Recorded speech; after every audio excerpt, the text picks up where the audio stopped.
Saludos y bienvenidos al canal. Estamos casi por terminar el mes de abril y qué mejor forma de hacerlo que celebrando el Día del Niño. Y para ello vamos a hablar de lo que es el abuso infantil, porque considero que este es un tema que nos impacta a todos como sociedad. Y para iniciar, ¿sabías tú que 5 niños mueren cada día por abuso infantil? Es por ello que se ha dedicado el mes de abril como el mes de la prevención del abuso infantil. A continuación hablaremos más de este tema. Para iniciar, déjame decirte que el abuso infantil puede ser breve, pero su impacto durará toda la vida. Así es que vamos a iniciar por definir qué es el abuso infantil. Y esto viene en una terminología legal, la cual fue adquirida por la Agencia de Servicios Sociales del Condado de Orange en California. Y básicamente estamos hablando de una lesión física que otra persona infringe a un niño por medios que no sean accidentales. Obviamente también vamos a estar hablando de abuso sexual y explotación sexual, todo lo relacionado a la crueldad o castigo injustificable de un niño y también todo lo relacionado a la negligencia. Ahora bien, hay diferentes tipos de abuso. Vamos a hablar o hacer un énfasis en el abuso físico. Y este se determina por que el niño está experimentando o tiene marcas, mejor dicho, como son quemaduras, laceraciones, marcas de hebilla de cinturón o de las manos o de cualquier otro tipo de objetos que puedan utilizar los adultos con la finalidad de lastimar al niño. Y así como también estamos hablando de cualquier tipo de lesiones inexplicables. ¿Okay? Ahora, pasemos a hablar de otro tipo de abuso, como lo viene siendo la negligencia. Y con esto estamos hablando que la negligencia se define si es que el niño no está recibiendo lo básico. Por ejemplo, la atención médica, el dentista, si no se le provee lo suficiente para que coma, para que vista, calce, un lugar donde vivir, hay falta de supervisión de un adulto y también que el lugar donde vive no es un lugar seguro.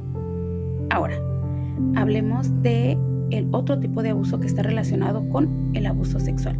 Y con esto obviamente nos estamos relacionando a los actos de agresión sexual o explotación de menores.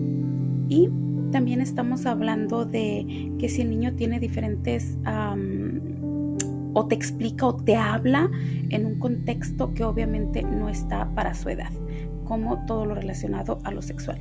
También estamos hablando de que una de las formas de las que tú puedes saber que el niño fue abusado es porque obviamente puede haber marcas en su ropa o manchas y esto te puede dar indicios de que el niño ha vivido un abuso sexual.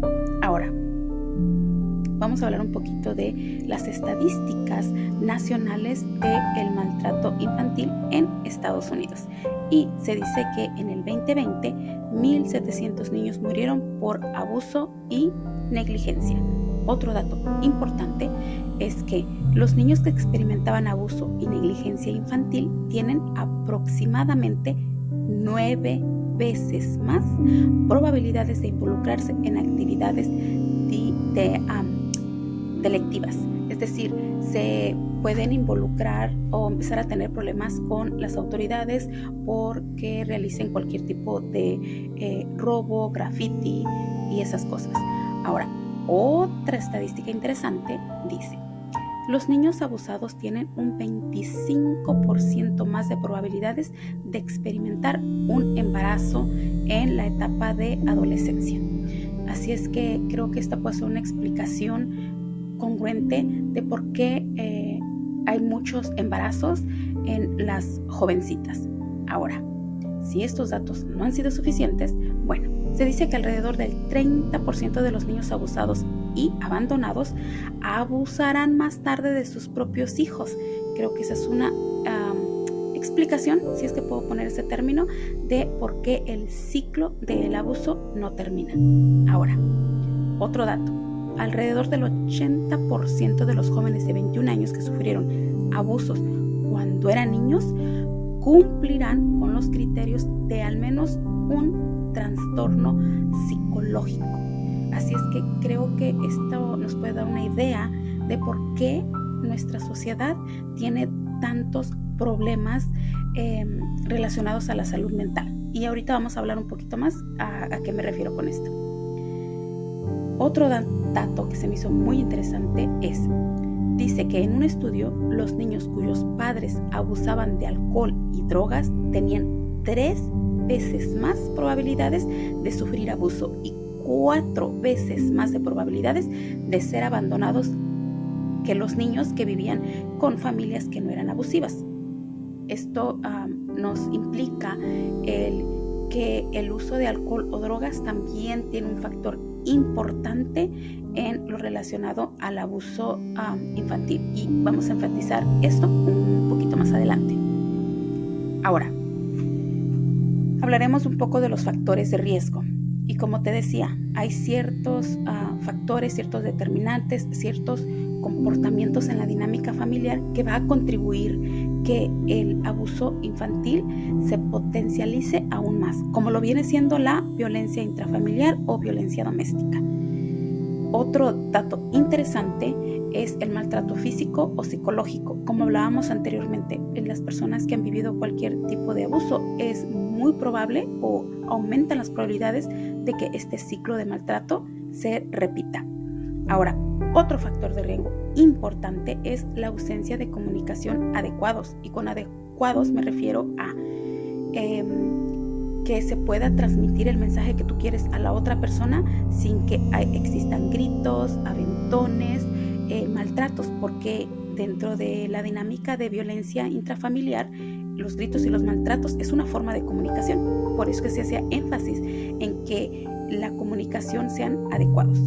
Como hablábamos anteriormente, el consumo de alcohol y drogas definitivamente es un factor de riesgo muy alto. Ahora, el hecho de que no exista un vínculo fuerte, es decir, que exista un vínculo débil con los padres o las figuras protectoras, es un riesgo impresionante, porque no tan solo estamos hablando del riesgo de un abuso infantil, pero sino también el riesgo, como hablábamos anteriormente en las estadísticas, aumenta el riesgo de que se involucren en actos de delincuencia o con las gangas o los cholos, como le decimos aquí. Y otro factor impresionante es obviamente la baja autoestima. Ahora, pasemos al siguiente punto, que es algunas de las múltiples consecuencias que puede haber cuando estamos hablando a cualquier tipo de abuso. Y uno que es muy marcado son los cambios de comportamiento. Por lo regular, si los niños se portaban amables, van a empezar a reaccionar de forma agresiva. Otro ejemplo es que le va a afectar su autoestima. Por lo regular, la mayoría o muchos casos lo experimentan con tristeza. Otro dato interesante es la desconfianza en las personas, o el otro extremo que viene siendo la mucha confianza, es decir, que tienen esa facilidad de hablar con las personas que ni siquiera han conocido. Esta es una bandera muy roja, puede ser una consecuencia de un abuso si tú ves ambos extremos. Ahora, otro factor impresionante son los trastornos de alimentación, y una vez más estamos hablando de extremos, o que coman mucho o que no coman. Y otro factor impresionante son los trastornos del sueño. Una vez más, puede dormir mucho o casi no puede dormir. Y desafortunadamente la idea suicida, la idea de hacerse daño a sí mismo. Ahora, brevemente ya hablamos de un tema muy muy complejo como lo es el abuso infantil, cuáles son las consecuencias y algunos factores de riesgo. Ahora vamos a hablar un poquito más de las consecuencias que podrían clasificarse como a largo plazo, pero no necesariamente. Recordemos que cada persona, cada individuo reacciona de diferente forma. Pero para darnos una idea de cuáles pueden ser las consecuencias a largo plazo, estamos hablando de que la persona en una edad adulta va a tener dificultades para sostener relaciones afectivas y sanas, una tendencia muy alta a la depresión, los pensamientos suicidas, aumentan muchísimo y con pensamientos o intentos suicidas no tan solo estamos hablando con que se empiecen a cortar o tomen medicamentos, pero también estamos hablando de que una forma suicida también está relacionado con el alcohol o cualquier tipo de drogas, porque eso es una consecuencia a largo plazo. Ahora, definitivamente estamos hablando aquí de enfermedades mentales, como lo hablábamos anteriormente en la estadística. Esto definitivamente es una consecuencia. Ahora, también una consecuencia a largo plazo es la reproducción de los eventos violentos. Es decir, por dar un ejemplo, si estaban en un ambiente de violencia doméstica, más se le añadió el abuso infantil, entonces es muy probable que de vida adulta esa persona de alguna forma atraiga o se relacione o se incorpore en ambientes muy tóxicos, en ambientes muy conflictivos. Es probable que en su trabajo ella sea la conflictiva o se incline a tener este tipo de eventos conflictivos, sus relaciones conflictivas. Ahora, también es probable que tenga dificultades para respetar a la autoridad, problemas con la policía, problemas, por ejemplo, con su jefe. Y otra consecuencia a largo plazo son las dificultades respecto a la identidad sexual. Y aquí es donde se confunde un poco, en donde se hace un poco controversial el tema, porque entonces aquí ya estamos hablando de las preferencias sexuales. Y eso lo vamos a enfatizar en otro video.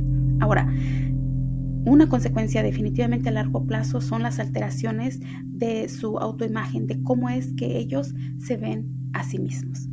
Ahora, ya hablamos de las consecuencias, ahora vamos a hablar de cómo podemos prevenir el abuso.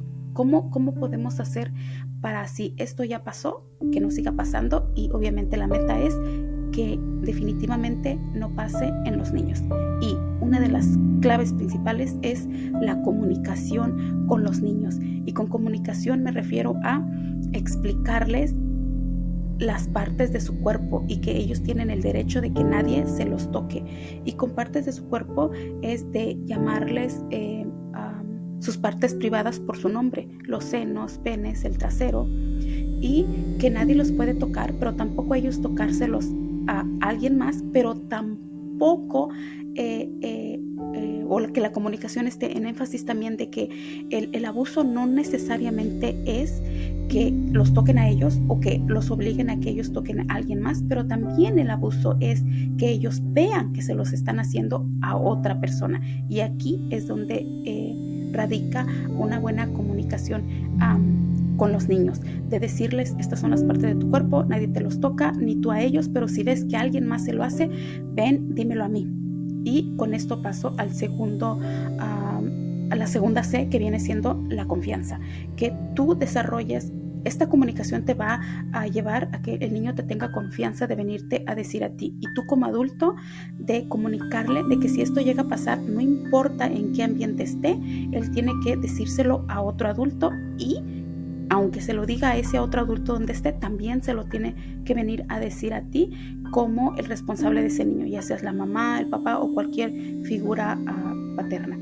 Y también es importante la tercera C, que está relacionada a que corrijas. Es decir, si antes no se pudo hacer prevención, no importa, ahora es momento de hacerlo. Nunca es tarde para hacerlo, porque esto puede prevenir futuros abusos, y el hecho de que haya pasado lo que haya pasado en el pasado no quiere decir que no puedas mejorar la comunicación, y eso a su vez es como vas a ir ganando la confianza de este niño.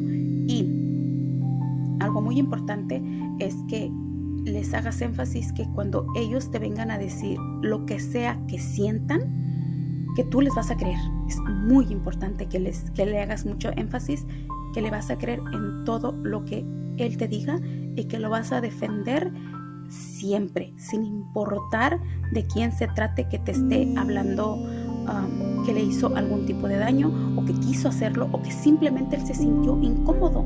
El simple hecho de que el niño te diga: ¿sabes qué? Me siento incómodo. Eso es válido para el niño. Que ellos tengan y sepan y se sientan que tú les crees, que tú les tienes confianza y que los respetas. Y Así es como llegó al final de este video hablando un poco de un tema muy complejo. Fue un breve resumen y es mi aportación para el mes de abril relacionado a la prevención del abuso infantil. Gracias, nos vemos hasta la próxima.